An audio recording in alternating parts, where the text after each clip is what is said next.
I like Star Wars the best when it's really bold. Yeah. And that's like the middle finger energy that like I miss with George. Like he made the movies that he felt needed to be told. Hello there. This is Dave, and I'm an original trilogy kid. And this is Elora. I'm a prequel trilogy kid. Welcome to What Does Star Wars Mean to You? The show where we talk to all kinds of fans of Star Wars to take the hate out of the debate and look at the franchise from a certain point of view, one fan at a time. This week, really excited to have Bryan Barry with us. He's a YouTuber who hosts the show Pink Milk Serving Star Wars Queerly. He teaches technical design to junior high school students, or as he calls them, scholars. Yeah. At their school. And it's just a fantastic conversation. So let's go talk to him. Thank you for having me. I'm very excited. I haven't been a guest on someone's show in a hot minute. In a hot second. Well, they're missing out. Also, forgive me. I am like allergies are in full swing. So no problem. If I'm coughing, I'm going to do my best. You're actually very on brand. I made an appointment with my own allergist today, actually, coincidentally. I was like, oh. Bryan, are you ready to share with the world what does Star Wars mean to you? I am more than ready. I'm excited. Excellent. I'm here. We're going to do this thing. We are. We're going to do something. Bryan, thank you so much for being here. I'm going to kick us off with 5 with the Force. Which movie is your comfort Star Wars movie? It is, on Monday, it's Return of the Jedi. On Tuesday, it is Attack of the Clones. I actually I relate to that deeply. I see right behind you. I love it. Yes. But that is a Tuesday movie. So I get what you're saying. It is. Yeah. You know, I watched it today, though, so it was a Monday. So I just contradicted myself. Look at that. Well, sometimes a Monday feels like a Tuesday after a holiday week. Yes. Dave, will you roll a D6 for me? Yeah. 4. Ooh, okay. Who is your favorite droid? Oh, C-3PO all the way. Nice. Yes. Solid choice. Yes. Why do you say all the way with C-3PO? Because he's the gayest thing in Star Wars, and like, why would we not? I love our little goldenrod. No, because he's like the heart of the original trilogy, like 100 hands down, 100%. He's love him. Chopper's up there though, because who doesn't love a cranky? Yeah, who doesn't love a cranky sailor? No, C-3PO.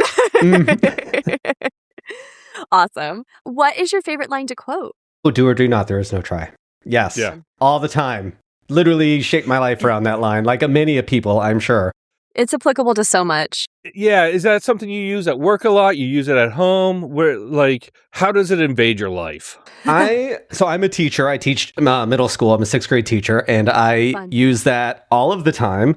At the beginning of the school year, I think a lot of the kids get very offended by the, you didn't do it, and it's okay. But like, as the year progresses and they get to know me, I think I teach design at school. So design and innovation is all about failing anyways. So my job at the first semester is really to get my scholars accepting that they failed sometimes. And that just because you fail doesn't mean you'll fail forever. And I feel that line like allowed me to fail growing up when I was coming out. It made it so much easier to just be like, I'm gay. It is what it is.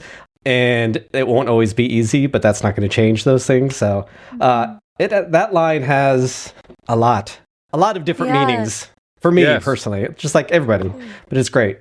And I think that's probably the quintessential most Star Wars-y line of all.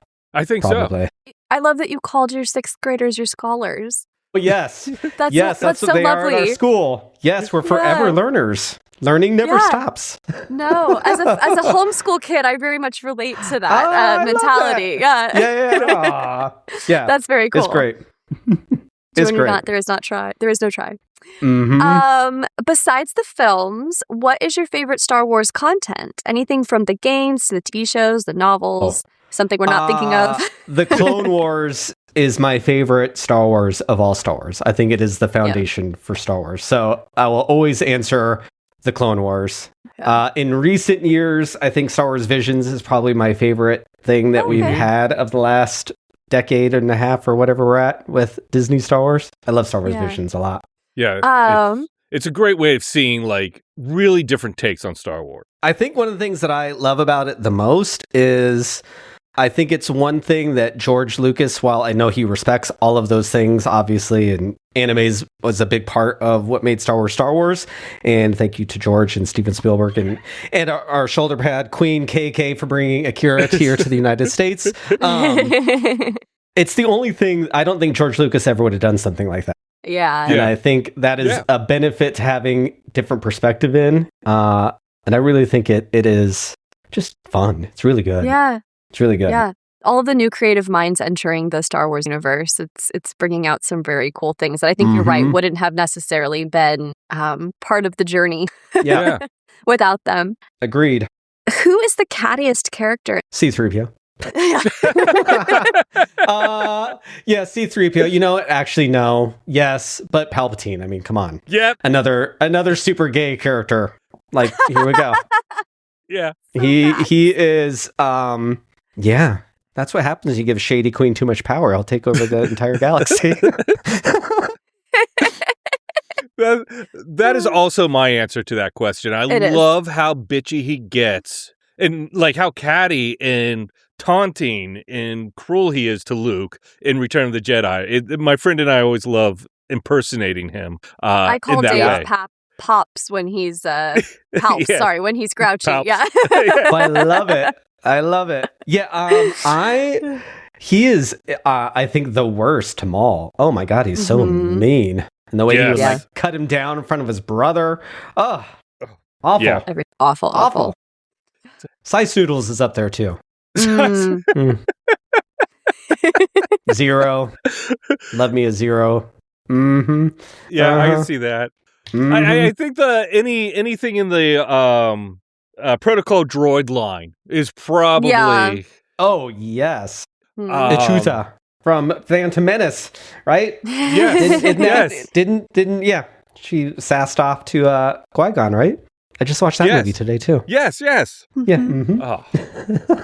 Now, what first introduced you to Star Wars, and can you take us through that experience? Well, I am a Gen X. Well, I'm a Zennial, probably technically, but I am just turned 47 a few days ago. So I am like, happy birthday! Oh, thank you. Yeah, I am birthday. OG Star Wars like generation to the T. So I don't really know a world without Star Wars. It was just kind of always there. But I think my first memory more than ever, if we can go back to like 1983, we're in the suburbs, we're going grocery shopping, and there's spinny racks with comic books and things like that at the grocery store.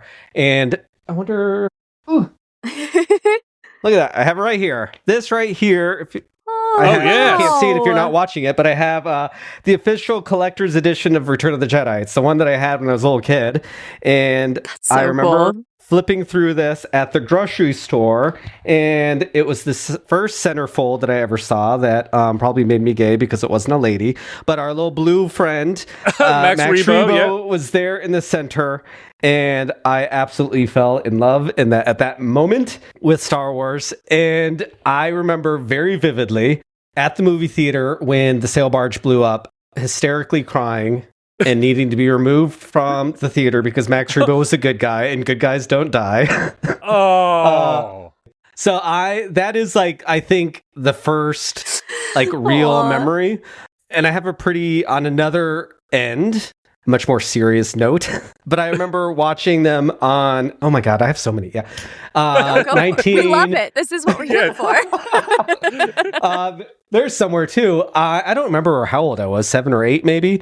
It was before, young people won't remember this, but like not everything, I can't even say straight now. There's not even, they're coming back. Thank you, Gen Z, for bringing back physical media. Yes. But before DVDs, there was VHS tapes, and VHS didn't go like straight to where you could buy it for a long time.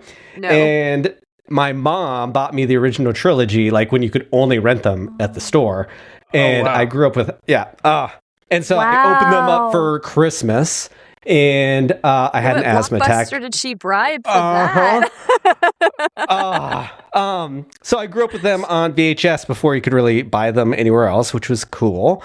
But I think I grew up in the Southwest too, so it was very desert focused, right? And I really related to Luke Skywalker. I still don't know who my biological father is, so that need to find that, and where I came from was not a great place. So also then understanding that there was not good out in the universe that could somehow be connected to you, but not let that define you. I think intrinsically played a big part on my psychosis when I was young. So growing up and the scene with the blue milk talking about not being allowed to talk about your dad was something that really resonated with me because it was very much what I grew up with. So two very big extremes, fun camp, and then the very serious part, which is what I love about Star Wars. Yeah. How did you interact with it on a daily basis? Did you collect toys? Did you just have a cardboard tube and beat people with it? All of the above. Oh my gosh. Nerds. A lot of people that listen to Star Wars podcasts probably identify being a nerd, right? We weren't always the most popular kids on the playground all of the time. We're in a safe space. Exactly. I was a big toy kid. I think that is such an important part of Star Wars. Still to this day, now it's Lego more than action figures. But I didn't grow up I didn't have the greatest childhood growing up, which I've talked about a lot on the show. And so I would escape as much as I possibly could, and I think I would process things a lot. So I used to write these scripts. So it was always about people being adopted, people being different. So I know I was working things out in my head that I didn't know I was working out. But I remember no one wanted to play with me because I couldn't just do the pew, pew, pew things. I would have to write scripts, and I would have binders, and I would take it very seriously. There's always things to follow. But yes, it helped me a lot. Process that stuff. I did. I was a thespian and I was a backstage person. Really? Okay, yes. I was a backstage person. I am not a shy person by any stretch, but I'm also... I haven't been able to tell yet. Yeah, I know. But I'm also not a jump, in real life, I'm a wallflower. So I don't know if it doesn't make sense when you make YouTube videos and make a podcast, but it's also the safety of a camera, I think, and not being there. I love theater. I love all that stuff, but I was more behind the scenes, so I could feel I was expressing things without all of the eyeballs on me. That's valid. Yeah. I love this, though, that, you channeled maybe confusion or pain or whatever word, right, that you want to attribute into this creative outlet in this kind of operatic world of Star Wars where you're creating your own stories and writing for yourself. That's so powerful. How did that translate into you end up working in, I think you said graphic design is what you teach? Innovation in design, but I was a graphic designer for a long time too. I think just the ability to express yourself. I mean, teaching is all I ever wanted to do. Again, I'm old, and it is, actually, this is Pride Month. That's our first day of Pride Month, so maybe this is all working out just fine. This is working out perfectly. When I first went to college in the early 2000s, it was a very different time. I was at ASU, and I went to speak to one of the counselor people at the education department. It was the 2000s, and I had my little my hemp necklace that I braided with my little rainbow beads. And I'm sure my nails were polished back then. And they told me that people like me couldn't be a teacher. So I was like, it was pretty terrible. So that stopped me for a long time. I wish that I wouldn't have listened. But I did. It is what it is. And then so I ended up actually going to school for anthropology, which I loved. And I studied evolution, human evolution and non-human primate evolution. So I looked at lots of fossils, and it was a very cool thing. I don't know how I got there exactly, to be totally honest. It seems pretty linear to me. You were interested in story. You were interested in understanding the human experience. Anthropology feels like a very yes. Okay. Yes. And I loved it. But I'm a creative person. And then anyways, I ended up doing graphic design for a long time. And let's see, that was up until a few years ago. Things got icky, which maybe that'll come up later in this conversation. I don't know. anyways, opportunities came, and I ended up being offered a job as a teacher at a junior high that my oldest went to, and I had developed a pretty good relationship with the principal. And then, it's a charter school, so you don't have to have a teaching degree. Okay. But she knew I was a graphic designer, and it was a design class. And anyways, then it happened. And so I've been doing that for the last few years, and it's incredible. So I'm very, very grateful as a person. So I think something else that Star Wars taught me, to everything that I have, I literally had to fight for. But I hope that I'm not like a bitter person about it. I think Star Wars teaches you how to fight and have a good time and reflect and be proud of what you fought for. And so I hope I like embody that. But a few years ago when I got to teach, all I ever wanted to do was be married, which I couldn't do for a long time. And it was literally so far from the thought that, like, even when now my husband and I were first dating, it was like it was so unreal that you didn't even think about it. It's just crazy. And then I wanted to be a dad, and now I have 3 kids, and I wanted to be a teacher. So like, I feel very grateful every day. I count my stars. Every single box that I ever wanted that I fought for, I got, and I'm very happy and proud of that. And it's very cool. So the force was strong. Yes, exactly. Thank you. Yes. That's incredible. What you were saying about fighting for everything, it led me to this question. In an episode, you said Star Wars taught me how I could be funny, playful, approachable, and still have my middle finger up. And as well as I'm a follower of George Lucas and screw the rules, meaning that George Lucas tends to say screw the rules. In what way do you think George Lucas is a rebel? Because I also, couldn't you make an argument that he's the Empire because he's the owner of the whole world? Well, I think there's certain subsects of the internet that might like to say that. But I don't even think actually we'll get actually about this because, like, I love the debates about the Jedi. Like, the Jedi are incredible, right? Yeah. I like that we know they are the good guys. They are the good guys. No ifs, ands, or buts about it as far as the story goes. However, there are questionable things that they do that the prequels introduced us to. And obviously that was very intentional. Because I would say that while the Jedi are still good, they're also very, like, they own a lot of things too. Like, ownership doesn't mean bad. I think there is sometimes on internet talk that happens a lot. Like, because you own a house or you own this, you are therefore a bad person. And I don't think that's selling true. Out. Gen X would say selling out, right? Yes. 100%. So I don't think he is remotely the Empire. I think I think he is very much like, he is the rebels so much. I think actually I was really thinking about this during The Mandalorian, because I don't know how I feel about The Mandalorian yet, and Grogu the movie, right? But I know that Top Gun Maverick opening scene was like really irritated me, because maybe the two of you, and I haven't done my research to look this up, but didn't George Lucas get kicked out of Hollywood and lose all of his like rights as like director because he refused to put opening credits in the movies? And now they went and put opening credits in the movie. It just annoyed the absolute heck out of me. It was so anti-George, and it made me so mad when I was watching it. He fought it. He fought it so that they could get into the movie right away. And I don't know if he lost anything, but I know he got his way. And you're right. That is like, what's more rebel than that, going up against the establishment and say, you fuckers don't get credits right away. We're going to get into the movie right away. Yes. Could you imagine being 24 years old and standing like fighting for that, or 26? Yes. I don't care what 20 age you are. 20 anything. Yeah, 20 anything. That's still nuts. I know. The dude had guts. Yeah. Well, Star Wars is just one giant love letter to rebellion, right? 100%. Like, yeah. So it would make sense that its creator follows in that. I think.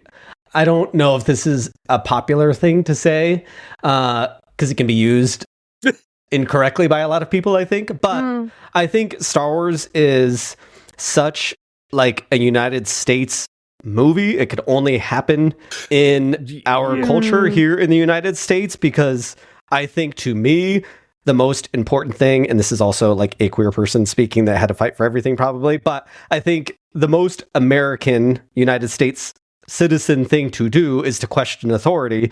And I think everything is about questioning authority. It doesn't mean authority is always bad, but I mean, the entire prequels were like, don't trust the government too much because look at what can happen. And the Republic was a very good place. Everything that happened that led Palpatine to go where he went was good, but people just blindly applauded, you know? Yeah. So where we go, we have Padme right there. You know, this is how liberty dies, right?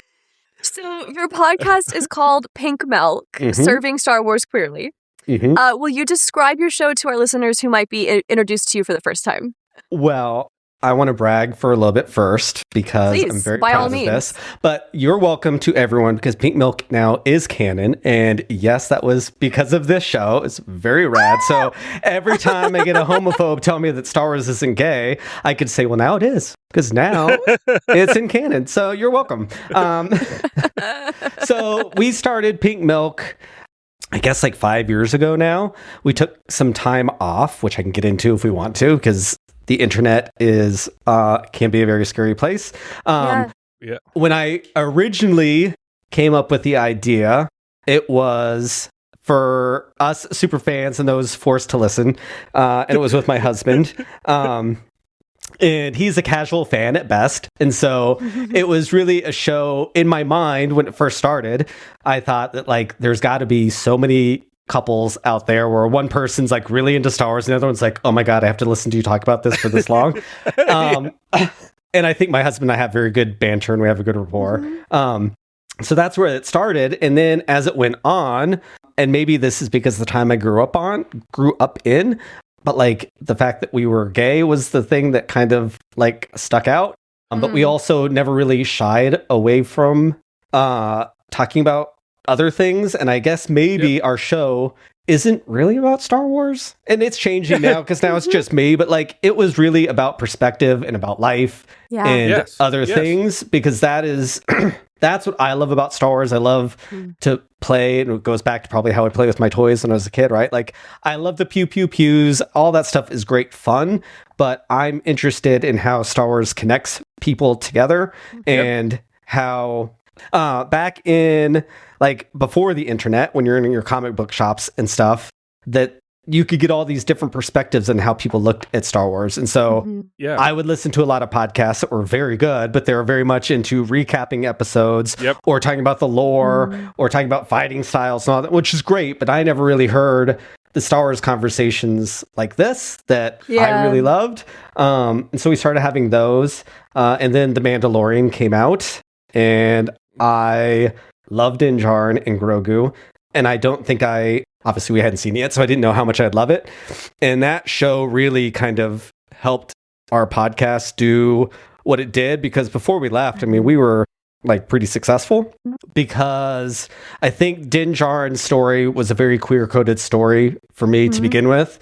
And Tom was able to relate a lot to like Children of the Watch as a Catholic person growing up in Catholic school and all those as a young gay person. And we like we had a lot of conversations just about coming out and growing up and being gay and what it's like as a queer person. And then we also adopted all of our kids. Like when we first started the podcast, all of our kids weren't with us yet, which was very cool too. And so then like their story of like found family and stuff really resonated. So I'm very proud of, I think, our show. I know, I had people reach out. I had 2 families who had hit me up and said they adopted a kid because they listened to our show and our story, which was really like, that's all you ever need to do. That's amazing. I had Dad email me, and our show really helped him reconnect with his son who was trans, and like that he had a really hard time during that process. But listening, that he found us just for Star Wars, and listening to some of our conversations helped him understand his child more and help that relationship and all those things. Like it gets me very emotional thinking about it because it's really, really impactful. And I think that's the power of Star Wars and what it can do when you can get past things and it can really just connect people. And so that's what brought me back eventually, was I really miss connecting to people on like a really human level. And I think, being able to connect with people online that we've never met in real life or whatever is like really, it's pretty cool. is pretty cool. Yeah. So I don't know if I answered your question about what our show is. No, I think you did. I feel like I totally understand that feeling of like looking for a show that has the conversations of Star Wars that you are compelled to take part in. We always talk about how our favorite moments are the ones where we veer off and talk how we see life through the lens of Star Wars. How 100%. That lens gives focus to life. How those references and metaphors and connections all make us understand the bigger world a little better, or our world a little better. And so I totally understand what that means. And we're not very, in fact, we just recorded yesterday. We were recording this thing. I called Dave's Dark Side, where I complain about something, and in the middle of it, Elora goes, "We haven't even talked on mic about how we felt about Mandalorian Grogu." So we just did an impromptu review of it, because that's not like we don't go in for it's just, I've always felt it's not what I do well, is recaps, reviews. I have opinions. I'm great at opinions. But as a show, I just think it's a lot more interesting to see how does Star Wars affect you and how do you affect Star Wars. Oh, I love that. How do you affect Star Wars? That's great. I've never felt like when we talk about Star Wars, we're talking about Star Wars. It's about connecting. And, actually, I mean, like when we first started and like AI wasn't what it is yet. And now like half of the internet is just AI. And I think those connections are going to become more and more important. I think we're already starting to see conversations happen in the mainstream about those kinds of things. And I think conversations like this will become more important, because you can go chat GPT a recap of an episode, which will probably do better than any one person, because it's collecting data from hundreds of people everywhere. Or thousands. I think connection is just going to become, I don't want to say more important than it ever was, because human connection is incredibly important. As a human being, but I think it's going to be maybe like more openly discussed, the importance of connection in like modern dialogue these days or something, which is cool. How did you come up with the idea of Pink Milk for the name of the podcast, or was that like something you played around with beforehand, or like how did you come up with the idea of Pink Milk? And also, how did you make fetch happen to the point where Disney was like, yes, it needs to be canon? Oh my God, I totally, thank you. I am like the Gretchen Wieners of Star Wars fandom. I'm here for it. Oh my God, that's my hilarious. favorite soundbite that's ever been on this show. That is the greatest compliment ever. Thank you. And my dad, who invented toaster strudel, would be very happy with this. Oh, that's the greatest. That just made my whole, thank you. That made my summer. So the whole idea of Pink Milk, again, look, I am a very out person. However, I am a person of my generation, so there's always a bit of protective uniforms that I have to wear, unfortunately. So to me, Pink Milk was just like very campy and making it very gay. And the milk reference was like more for the Star Wars superfans who get the whole milk joke. And I thought that it was just going to be stupid and funny and just very gay. So that's the only place that came from, was how do I express that we're a gay Star Wars podcast with just a name? Chef's kiss. But it worked. Yes. It's amazing. No, but that's all that came from. I thought it was funny. And I still do. It's funny. I'm quite proud of it. It's very silly. You should be. It's the pick that clicks. It's that you hear it, you know exactly what it means, and it's perfect. How did Disney, was it the growth of the podcast that got Disney's attention, and then they decided to Pink Milk it? So, like, it took, I don't know. I mean, I feel very, very fortunate because, we did pretty well pretty quickly. I think I did a decent, like Star Wars Twitter was really big still when we were just starting. I didn't really know how to navigate the internet very well. So I made some dumb mistakes, and it was during the Rise of Skywalker when we launched. So I didn't understand at the time, there was no nuance in Star Wars, or the internet. Yeah, I'm a pretty sarcastic person, and I have a bit of a dry sense of humor, and so I think once I learned that it would tick people off, sometimes I did it on purpose, and I always middle finger up energy. Always felt like I was not on Twitter as anything other than our show, and I always felt like we have now hundreds of hours that you can pick up our sense of humor, and if you read a tweet and that's all you want to do and you want to get big mad about something I say, well, that's okay. It doesn't bother me anymore, because also if you listen to the show or even don't, but you followed me and not long enough on Twitter, you would know that I was joking. So I had some hits, some tweets that went pretty big.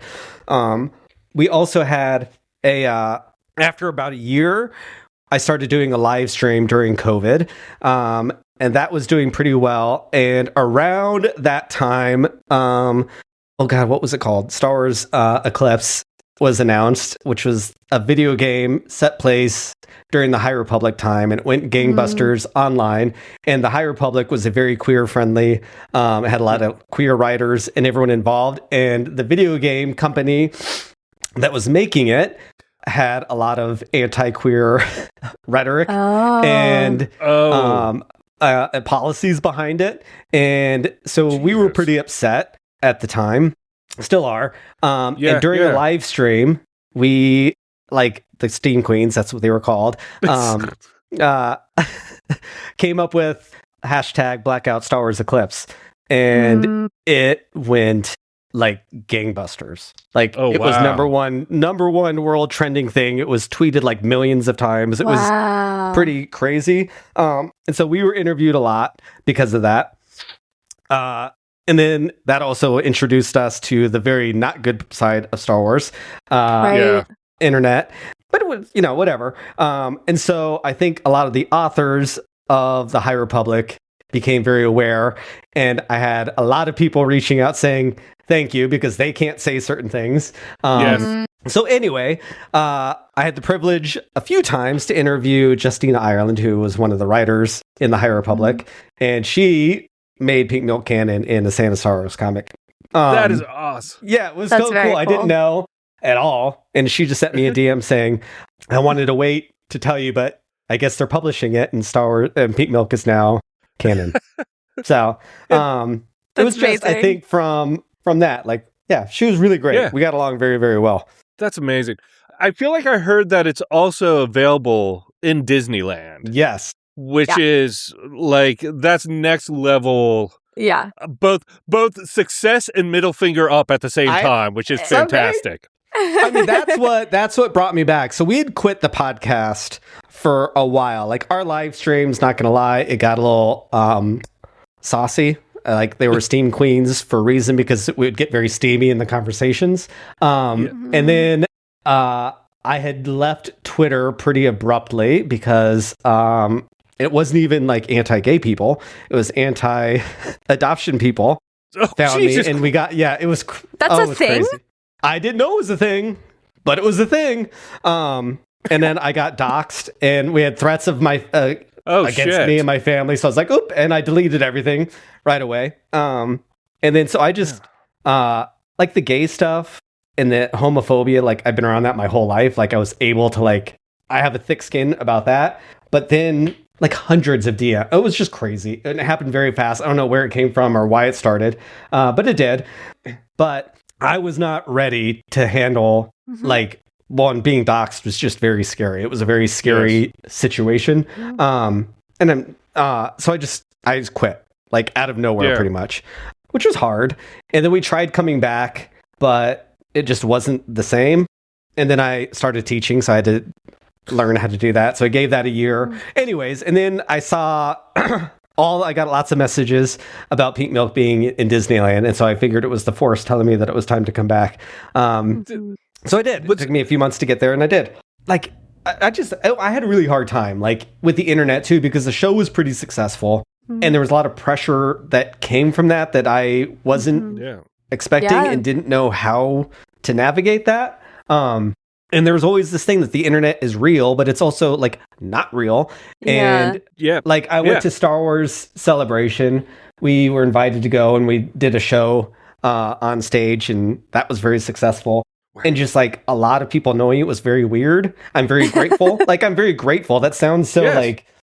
But it was just a lot. And so I think I had this thing of, like... And maybe you experienced this, too, but, like...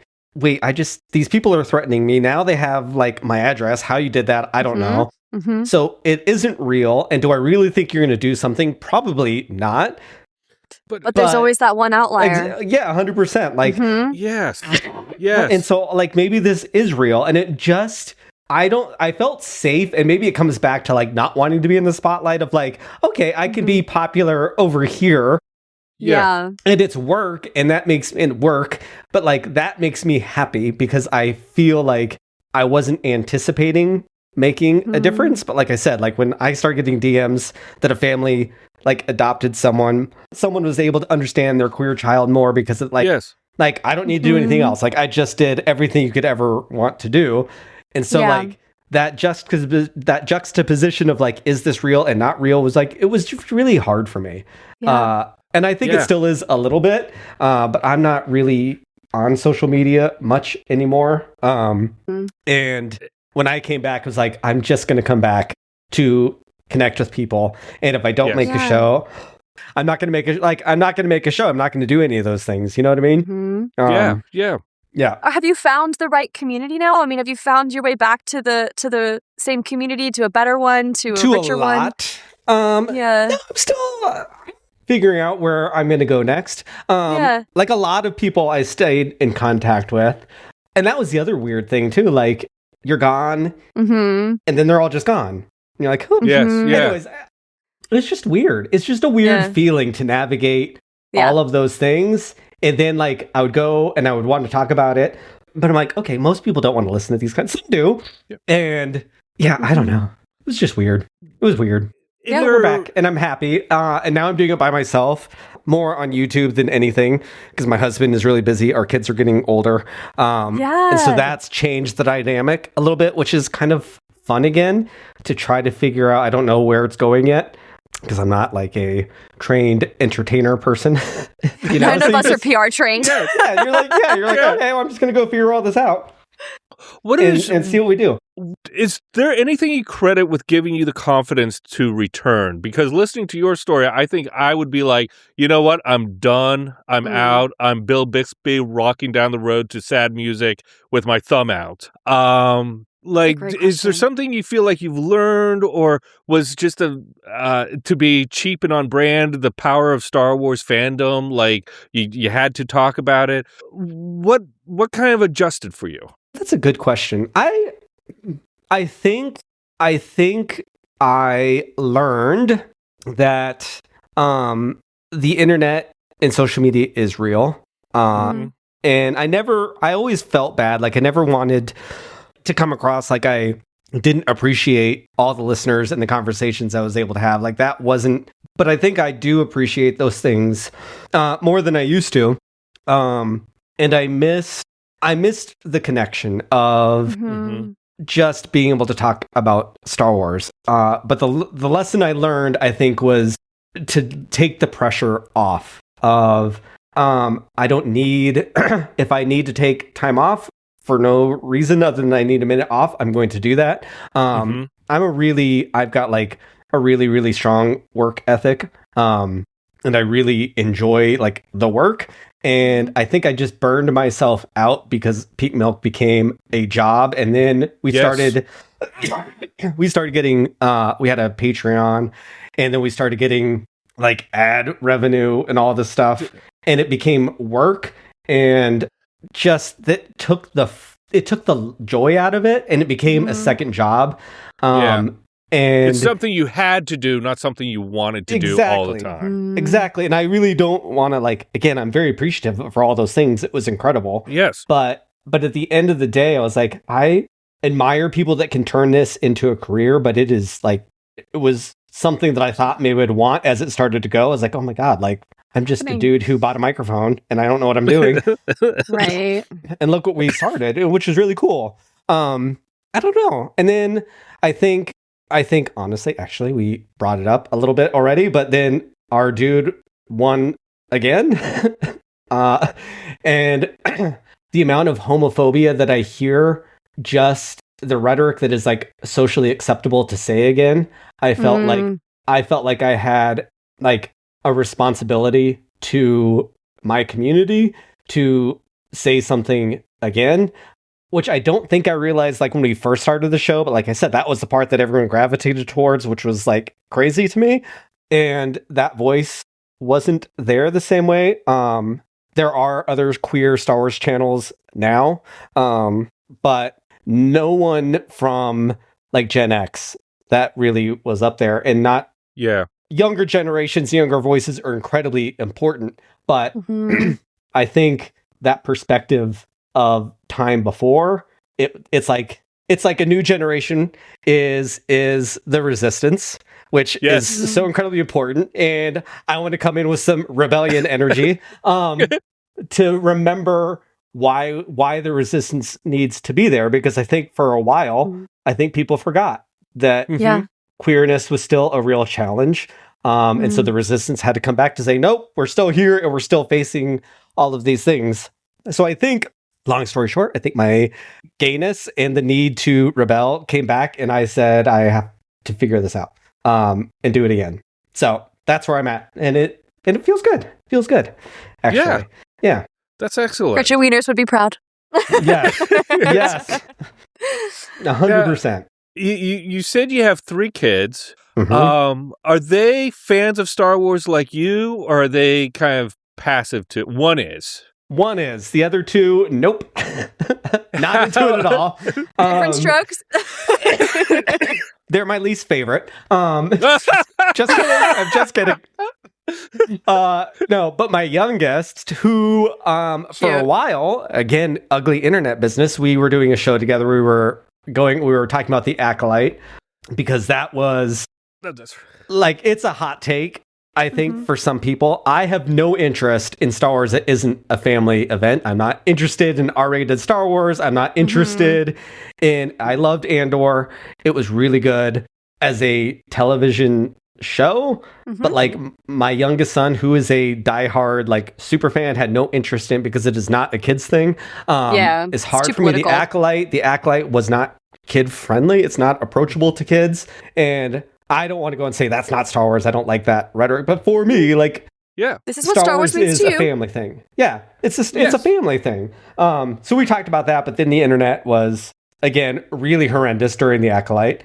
That was the second time I stopped because people in the comments were going after my kid. I was like, when did this happen? I thought kids were supposed to be off. I thought that was just like an understandable off limits business, but I was like, oh. Wow. And so anyways, I removed all those from the internet too. I was like, oh, this is just so lame. It's like, oh. Yes. Come on. There's something about... Can we have nice things? Oh, one thing about making shows on the internet or having a social media feed, and maybe this is like old man get off my lawn like energy, but just because I don't feel the need to ever be like, this is just my opinion, and every opinion, like I don't... You shouldn't have to. No, like I would like to think I come across as a pretty nice person, and if you don't agree with me, that's all good.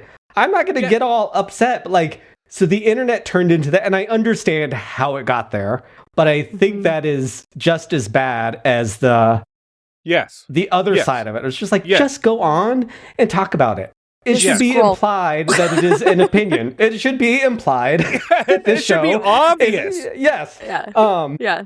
So anyway, but that was what was fun, because he and I had very different opinions on the thing. My son really gets Star Wars, and he loves Star Wars. And so he can pull out, like, he gets way into the weeds with it, which is so much fun. Into like even some of our first episodes, and he was just 4, and he would like introduce the show. It's been so cute to like just see him grow up over the thing. So anyways, he is really into it. He loved The Mandalorian and Grogu. And I really want that energy from him. Yeah. Because I don't know how I feel about it. Do you want a quick take that I may take out? But this is my quick take. Is that it's more about a vibe, and the vibe is the relationship between Mando and Grogu. And that's it. Yeah, like I think it comes down to the fun they have together, and not necessarily the fun they have together, but the experiences they have together and how they support each other. I don't know if you're a Star Trek fan at all, but to me, my friends and I were watching Star Trek V, which is notoriously the worst one. Okay. And I realized, this is a relationship about these three old guys who are together and have been friends for 40 years, and they're just getting through life together. And that's what it is. Like, there's no high stakes. There's no big mission. It's just people trying to get through life. As a vibe. So that's where I kind of land. Maybe that will help. Maybe that won't.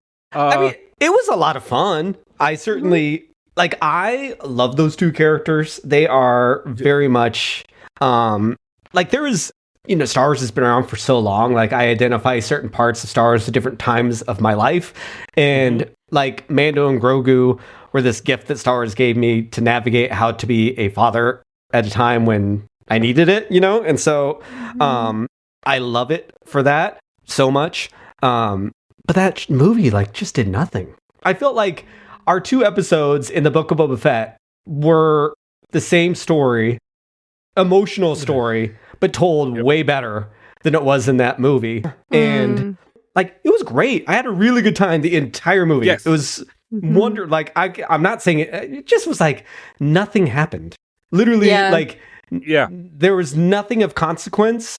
No one was changed. We got the ship back. That was it. Yeah, I was about to say. We got the ship back. We had 20 minutes of Grogu trying to help Dad out, and that was the best 20 minutes of that movie. Was so good. I loved it so much, but it didn't change anything, and that's what was a bummer, because I think I like it. I like Star Wars the best when it's really bold. Yeah. And that's the middle finger energy that I miss with George. He made the movies that he felt needed to be told, and if people weren't ready for it, then he was okay with that. And now it feels like we're making Star Wars went Hollywood, and now we're listening to committees, and we're listening, and it's not, I don't think Star Wars knows what Star Wars is yet. And I think May really, for me, that's part of the reason I haven't recorded anything for a month, because I don't know where I sit yet, and I really don't want to make a show where I just complain about everything. Yeah. Because I don't want to do that. But Maul was so good. Maul was incredible. The fact that I shed a tear for Maul when he's looking at his younger self did something, because Maul is a horrible person. Great character, but a horrible person. I've never ever felt anything for him. Everything that he got was well, you kind of deserve it, dude. Yeah, no, you deserve it. That's what happens when you do that. Yeah, exactly. And so we had this character redefining moment in this show, to then this other extreme that nothing happened. And I just felt very what is Star Wars doing? And it it was that. What's the North Star? Yeah, where are we heading? So I don't know. Well, I'm just I'm excited for Dave Filoni. I'm a big Dave stan. Obviously, the Clone Wars is my favorite Star Wars ever. It is the foundation for me. And I know that's sacrilegious because it's supposed to be the OT, but the Clone Wars, I think is everything that Star Wars can be, and that should always be the touchstone for me. And Disney just needs to go back and look at that series and think about what makes that series work. Because not every Star Wars needs to be super political, but you also, politics is a really important part of Star Wars. And you can blend all of those things together and still have a wild ride of a good time. Yes. And what I find interesting about the Clone Wars is it feels like Lucas unleashed a little bit. When Clone Wars was on, I always doubted how much George Lucas had an influence in it. But after it was over and you saw the BTS and you hear all the stories, and he had a very large hand in it. And there's something about that. It's almost like he was like, I've established this world completely. Now let me show you what it can really do. It was like him revving the Star Wars engine. And I agree that it could eclipse the original trilogy in its Star Wars-ness. And it totally, to me, it ties the whole world together between the prequels and the original trilogy. Yep. Having said all that, what would you like to see in the future of Star Wars? Oh, I don't know. I think at this time, maybe, because how long have we had Disney StarArs? 15 years now? It's been a long time 2014, now, right? I believe, is... Okay. So a decade. Let's just say a decade since the movies have come out, or the shows, right? Because Rebels was technically the first thing that they did, right? Which was great, too. That was... Oh, yeah, I love Rebels. Especially now, you go back and I just watched the first few episodes of that show, and I was like, oh my God, these people knew where the show was before it started, because the relationships felt so natural, like knowing where that show ended and then going back to when they all first met, like it was such a natural progression of where they went. It was incredible. Good show. What I want to see Star Wars do more than anything is because I don't know any of these things, right? But like, I think Disney sticks their white gloves in it too much. And I hope that Dave Filoni I hope he's really the true Padawan of George Lucas and will go down fighting. And if he would get canned because he's sticking it for what Star Wars needs to be, I just want energy. I want a fighting energy brought back to Star Wars. It is not that was, for me, missing more than anything in the sequel trilogy. They gave us some incredible characters. I feel those characters deserved better movies than they got. There was just no FU energy. Excuse me. There's no FU energy in those things. There's no FU energy. And I guess that's what I want more than anything. Like, take Andor, because Andor had some major FU energy. Yes. But let's put some aliens in it. Let's make it a little more like, I don't know. That's the thing about the Clone Wars. Clone Wars, like, my son loves Clone Wars. I ask him what his favorite is, and he doesn't know, but I'll tell you that kid goes to Clone Wars like all of the time. And to listen to him understand CNN or something will be on, right? And he's going to be in 6th grade, so he's 12. Wow. He'll be able to make connections to what's going on in current political events and tie them to Star Wars and understands things.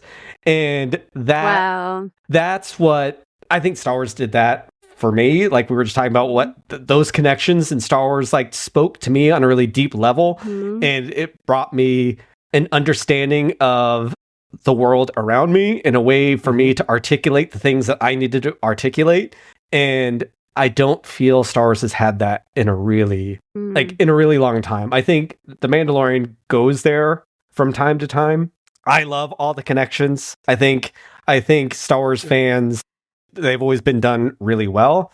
I don't think you need to watch like Ahsoka. Like, Ahsoka does that too. I don't think it's not really Rebels, the sequel. Like, you didn't need to know anything in Rebels to understand that. And I think I like that idea that characters come in and out. So I'm here for all of those kinds of connections. I think it's fun. I don't think it ruins anything. I don't know. Just think it adds to stuff. But I want to see Star Wars be playful, snarky, and also FEL. That's what I want. I like it. The trifecta. Trifecta. Yes. I wonder if that's why that quote I got from one of your episodes about like being playful and authentic and waving the middle finger. I wonder if that's why that stood out to me, because I feel as though maybe that is what I feel too. That Star Wars is missing some of that FU energy, some of that like rebellious, just rebellious fun. A little punk, if you want to be Superman about it. I mean, I would like to think that I'm the farthest thing from punk rock ever. However, like, I'm Luke Skywalker version of punk rock. Like, that is... Well, didn't the new Superman teach us that we're all just punk rock because we're all very compassionate? Yes. Right? Oh, isn't that the I punk love rock? That. Oh, that was so good. Oh, yes. That was a great line from that movie, actually. That was like the best. Yeah. The punk rocker thing is to be kind. 100. Mm-hmm. What about Star Wars did we not ask that you would like to add, if anything? Oh, my goodness. I think, you know what, I think to engage with people who enjoy something different in Star Wars than you do, and to just engage in a conversation, not to tell someone they're wrong or try to convince someone, just enjoy a conversation and hearing other perspectives, because we can take that in real life as well. Mm-hmm. That sometimes just understanding where someone comes from can be the thing that can unite you. You don't need to see things the same way. I don't really love to bring in just because this was very topical. I know I don't know if anyone watches Euphoria, but Euphoria just ended last night in a shocking, wait, what? It's done? But I was watching this stuff on it today, and there's a character who's in the show talking about her perspective of how men are these days. And I don't agree with anything the girl had to say. One, I don't know why people are going after the actor, because it's a television show. Yes. And that's weird. Acting. Yeah. But it's not an improv show. 100%. I think if any, you know what, actually, yes. Like Star Wars taught us that Luke Skywalker and Han Solo can be really good friends and they can be family. And Han Solo is like a Republican through and through. And Luke Skywalker is this bleeding heart liberal, and they can get along. And like, I wish the whole world could do that. Like politics, sometimes people have political views that determine their values, and we can't always get along with people that we share different values. And so but like policy debates and things like that, I think, oh my God, how did this get here? Anyways, I just wish we could all like listen to one another for the only purpose to listen and to expand our brains on what other people think about things. And I think Star Wars does that so well. And I think that was a gift that the prequels brought, like that, especially that generation of people that like the Separatists had a point of view. Were they the villains in the show? Yes. But did they have a point of view? Even Palpatine had a point of view. Anakin had a point of view. The Jedi had a point of view. Padme had a point of view. And I think that the prequels did a really good job of, yes, they have to tell a story of good versus evil, but even in the evil, there was shades of goodness there. Yep. Maybe not goodness. Goodness might be a bit extreme, but like shades of like, oh, I understand their perspective. And even on the good guys, ooh, I can see how other people might like, ooh, that's not cool. Like, okay, Padme, like, you might be a little too idealistic for this moment right now. Like, right? Yep.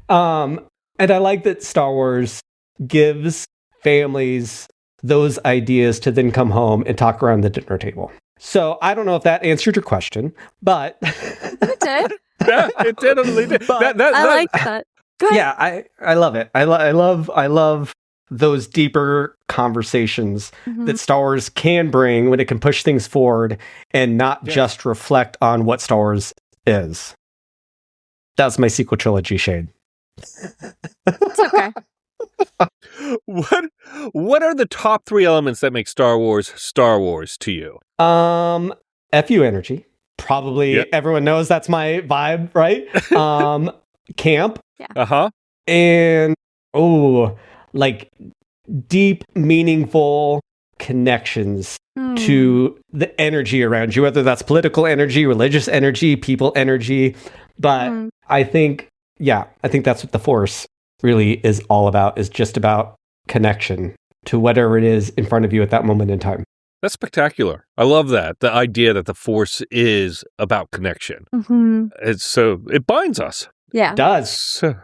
Everything Yoda. Everything right there. Yeah, Yoda everything goes back to Yoda. He's goofy, like the 5 lines silly. in Empire. Yes. So we talked a lot about Star Wars tonight, and a lot of other things as well. I mean, after discussing your like kind of Star Wars origin story of being a kid growing up in the Southwest, this Tatooine-like desert, not knowing your dad, and having that reflected in the story you loved of Star Wars, receiving those 3 videotapes at a time when that's a treasure trove when you're like in the early 80s, mid 80s, and you're getting to see it as much as you can rewind it. To growing up and the death of Max Rebo affecting you so much in theater that you had to be taken out to be calmed down. That was your doorway into realizing that that good guys do die in the universe. The FU energy you've carried in fighting for your own rights, fighting for your family, fighting for your podcast, all while waving like the George Lucas middle finger is all fantastic.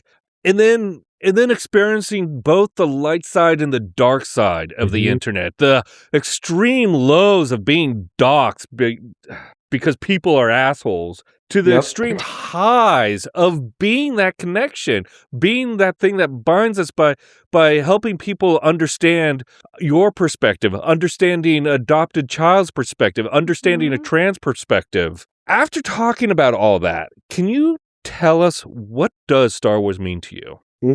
Well, first, thank you for that. That was a nice way to hear all of those things all at the same time. That, like, sorry, I'm like listening. That was really very, very, very nice. Thank you. I think Star Wars just means connection for me. I think if at this moment right now, that is my answer, is just connection. I think that is something that so many people crave in life. It's a human, to go back to anthropology, like there's like a human need for connection. I think that, like I said, I think that's what the Force is. And I think that is really just what Star Wars is an avenue to connection. And I love that something that deep and meaningful is such a massive thing that, like, you can go talk to almost anyone on the street and they have some level of understanding of Star Wars, and you can like talk to someone, like some rando on the street might meet one of the 3 of us and go, "Oh, I'm a Star Wars fan." And then we take it way too far. And they're like, "You lost me after the 3rd word." But like, whoa. Whoa. But I think that I love that it is like a way, just a way, like a means to connect with someone like that. Yes. I think that's my favorite. That's what it is. Awesome. Yeah. It's like a hug. That's what it is. Yes. It's like a hug. A hug. Yes. You know what? You can be a punk rock attitude with your middle finger up, which I very much, as a person, think that I am. I think that is like, I think as a United States citizen, that is my duty to like challenge it all. And you can fight for everything and still have some camp factor and be a lady with big red lips on the end of some snoot singing about Lopty Neck. And all of those things can happen all together. Like, it can all exist at the same time. And that having those big red lips, like, it keeps you from taking yourself too seriously in the most serious, like, moments in life. Like, it helps keep, I don't know. Yeah. Yep. I can have big conversations with a bright, hot pink microphone and like still be taken seriously when I need to. And then also be like, "Yeah, dude, you're holding a pink microphone, so you need to calm down." You know what? This is I'm becoming a Swiftie right here. I've tied Taylor Swift like 2 or 3 times here. Here's the thing. You find her when you need her. Okay. So I'm happy to be at the birth of your Swiftiness. Yeah. Very good. Okay, I like it. Brian, where can people find you? Yeah. You can find my show, Pink Milk, on YouTube and wherever you listen to your podcasts. And you can find me at Serving Pink Milk on Threads and on Instagram. However, I am not there very often. The best place to talk is on YouTube and in the comments. Yeah. So go to Pink Milk on YouTube. Help me get to 1,000 people. Yeah. Yes. I'm almost there. We're at 800. I'd like 1,000 people. That would feel real nice. That's a great goal. I love it. Yeah. If this show could get you over that line, I'd be so proud. Jave would rave for weeks. Yeah. I think most people still listen on Spotify more than anywhere. So that's fine too. But Spotify, you can't interact the same way. Yeah, it's true. So we'll have all those links, the YouTube link and your social links in the podcast notes. So if anyone wants to just jump right to it, you can just click on through. Bryan, this has been so much fun. I mean, Thank you so much. This is it is really, I keep repeating this, but I love this idea of camp punk where it is both at the same time. And I really enjoyed talking Star Wars with you. Thank you. Me too. Like I said, I haven't been on another show in a hot minute, and this is a very lovely step back into the being on someone else's show. So thank you. You two are lovely. Thank you very much. Well, thanks. I'm glad you felt good to share everything with us too. That's always such a compliment as an interview. To have somebody that's vulnerable with you and to trust that process. Thank you. Yeah. No. Thank you for making me feel like I could. That's great. Bryan, may the Force be with you. Always.